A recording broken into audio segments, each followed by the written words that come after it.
Kami kelompok 4 pembangunan regional kelas B Administrasi Publik Indralaya dan Sampampu Ibu Renyanti, dan berikut anggota kelompok kami. Pertama ada Alifa Gustia Prima. Yang kedua ada Patia Salsabila. Dan yang ketiga ada Lian.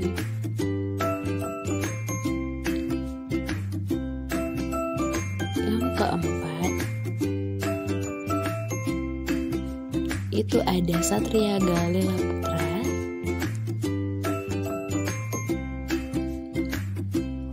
Dan yang kelima itu ada Zakia. Berikut presentasi kami. Kami dari kelompok 4 akan membahas tentang analisis pembangunan kantor dinas pendidikan dan kebudayaan di Kabupaten Empat-Lawang. Apa itu pembangunan? Pembangunan menurut Rogers dan kawan-kawan ialah perubahan yang berguna menuju suatu sistem sosial dan ekonomi yang diputuskan sebagai suatu kehendak suatu bangsa. Kabupaten Empat-Lawang merupakan sebuah kabupaten di Provinsi Sumatera Selatan, ibu kota tebing tinggi.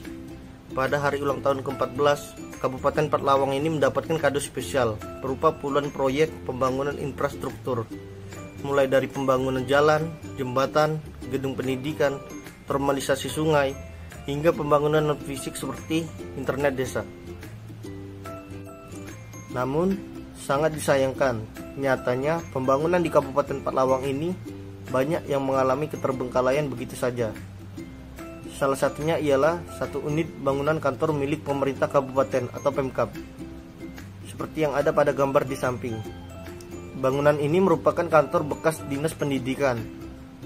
Pembangunannya dimulai dikerjakan pada tahap pertama di tahun 2018 yang telah memakan biaya sebesar 1,4 miliar atau hampir 50% dari rencana anggaran yang sebesar 3 miliar. Bagaimana kelanjutan dari pembangunan ini? Sampai saat ini masih belum ada kelanjutan dari pembangunan ini. Dilihat dari lokasi bangunan yang mulai dipenuhi rumput hingga nyaris seluruh bangunan sudah dipenuhi semak belukar, yang artinya bangunan ini benar-benar sudah terbengkalai dan tertinggal. Nah, lalu bagaimana pendapat masyarakat sekitar? Masyarakat sekitar pun miris melihat pembangunan itu. Namun jika dilihat dari lokasi pembangunan ini sudah cukup baik, di mana terletak persis di depan kantor dinas pariwisata dengan posisi berdekatan dengan jalan raya. Tetapi salah satu masyarakat mengatakan bahwa untuk keluasan wilayahnya itu masih kurang dan perencanaannya juga masih kurang tepat dalam pembangunan ini.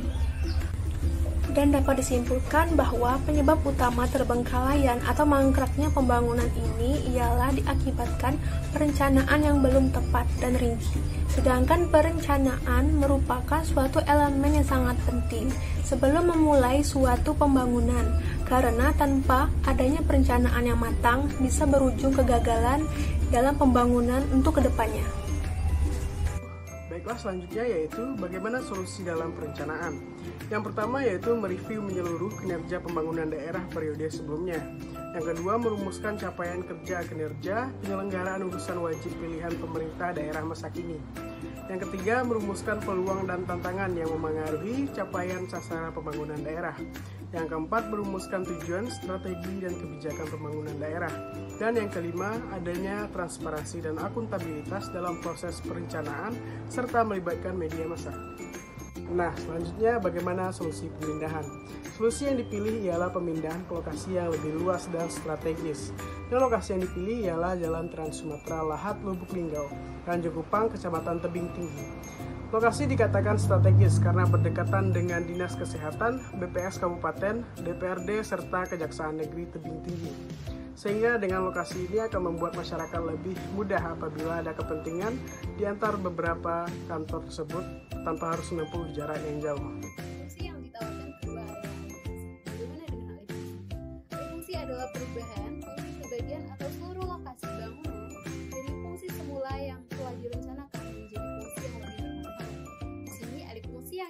adalah menjadi suatu bangunan yang di dalamnya akan dapat hasil-hasil daerah, kesenian, sejarah-sejarah daerah, dan bahkan potensi-potensi wisata. Karena gedung ini sangat berhadapan dengan gedung pariwisata.